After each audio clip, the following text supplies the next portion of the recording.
In 1939, Germany invaded Poland, starting the most terrible and bloody war in all of human history. According to most historians, more than 70 million people died, and 6 million among those were Polish people. The innocent Polish civilians were left to the mercy of the bloody Wehrmacht, who marched into Warsaw within a few weeks, and the Allies were just sitting on their chairs. The Allies had even previously convinced the Polish government not to mobilize their army in order not to provoke the Germans, which obviously failed miserably. This resulted in the following saddest broadcast in world history. Halo, halo? Czy nas słyszycie? To nasz ostatni komunikat. Dziś oddziały niemieckie wkroczyły do Warszawy. Braterskie pozdrowienie przesyłamy żołnierzom polskim walczącym na Helu i wszystkim walczącym gdziekolwiek się jeszcze znajdują. Jeszcze Polska nie zginęła. Niech żyje Polska! This raises an obvious question. How could have Poland won against Germany? What if a Polish flag rose over Berlin? In most videos I watched on this topic, usually Poland just allies with Germany, they invade the Soviet Union, and then Poland betrays Germany. But in this video I will be doing something different. Because of this I will make 3 rules for Poland in this timeline. First up, Poland cannot ally with Germany, they cannot make a deal, a non-aggression pact, none of that. They have to face them straight up. Poland cannot change its ideology, it cannot become communist, monarchist, whatever. It has to stay the same as in our timeline. And the last rule is that they will start in 1936. This is the start of this alternate timeline. This is the year that Germany took the Rhineland, they remilitarized it, and the Allies were like, yeah bro, just do it, it doesn't matter. They didn't care and they thought that it wasn't a danger for them. But Poland will see through this. They will realize what kind of threat Germany is. Now it's the Rhineland, and in a few years it's gonna be Warsaw. Poland will immediately start to spend more on its army. They will immediately expand it regardless of what the Allies think. They have to do it in order to protect themselves, and this will come at the cost of the civilians. A massive military industry has to be built in order to match the German one to produce weapons for the country. So the spending on this will be raised while the civilian spending will fall. I mean, who gives a shit about climate change when you're a threat of being killed by the Nazis?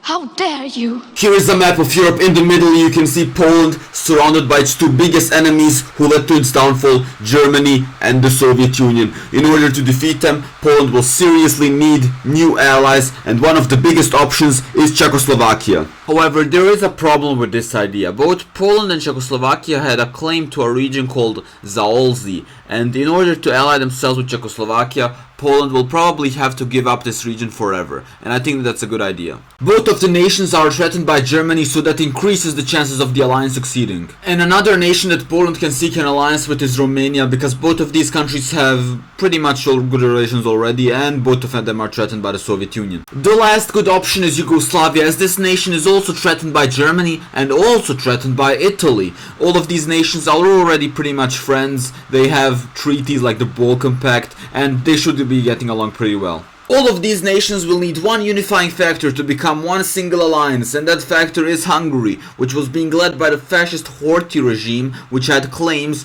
on all 3 of them, excluding Poland. Due to the Germans not being able to help because they haven't annexed Austria yet, Hungary will fall within a few weeks. Instead of the Treaty of Trianon being reinstated, they will make a new treaty which I will call the Treaty of Košice, which will turn Hungary into a democracy which is basically a police state. The Horthy will be killed and the new democratically elected president will be elected, and Hungary will be allowed some remilitarization because of the threat of Germany, but they would be supervised by the Czechs. Before I tell you what happens next, so please subscribe, since it took me a really long time to make this video, and I would appreciate if you subscribe to become a Giga Chat in 10 seconds. Thank you very much. Subscribe. Another issue left is the issue of the Soviet Union, because they also invaded Poland, and I think the best choice for Poland is to make a deal with them where Poland would hand over eastern Poland and Bessarabia in order for the Soviets to help them beat Germany. They will send troops and enter the war. The Molotov-Ribbentrop Pact will still happen, but it will be more like a maneuver to make the Germans feel safe,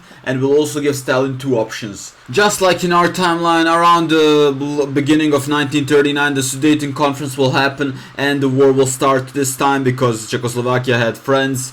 And the first push would be into Poland, which would happen within 1 week. The sea would be taken and the Germans would make a steady advance.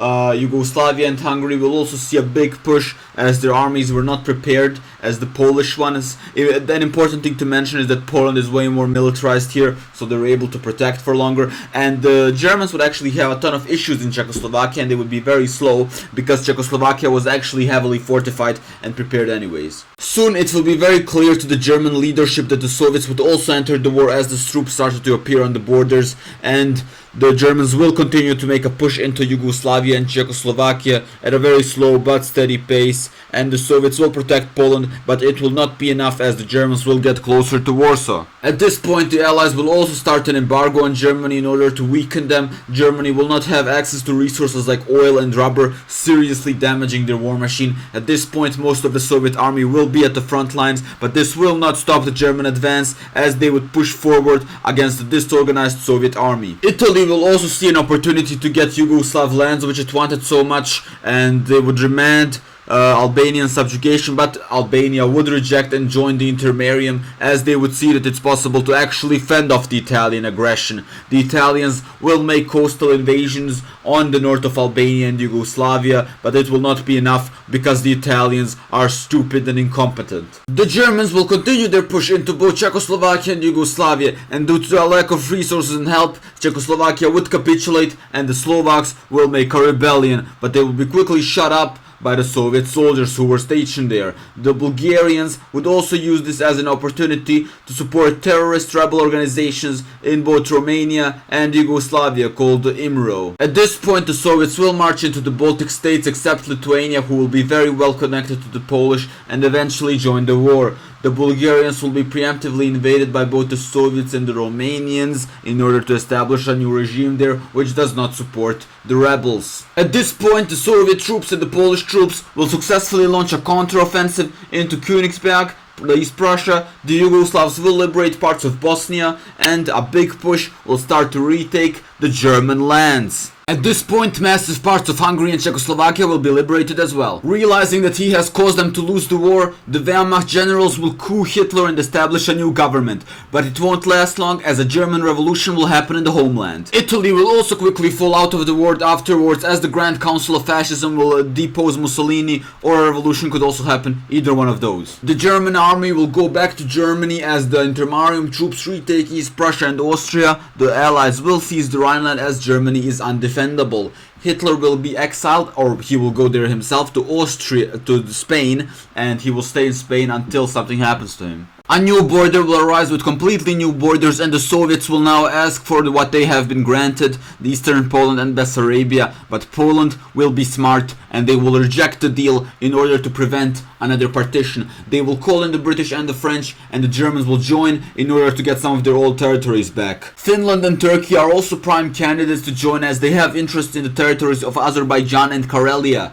The Soviets will march into Eastern Poland and Bessarabia together with their new ally Bulgaria. A revolution will happen in Bulgaria organized by nationalist and democrat forces in order to get rid of the communist regime. The Allies will begin to push back into Eastern Poland and Bessarabia. Ukrainian and Belarusian partisans will want independence from the communist regime which has killed millions of them, and they will start partisan warfare inside of the Soviet Union. The Intermarium will now start to push into Soviet lands as the Soviet regime slowly collapses. A massive offensive would take place, nearly getting to Moscow. At this point, a revolution will also happen in the homeland as the Soviet regime collapses from the within. A new peace would arise in Europe as both the Nazis and the Bolsheviks have fallen to the Intermarium.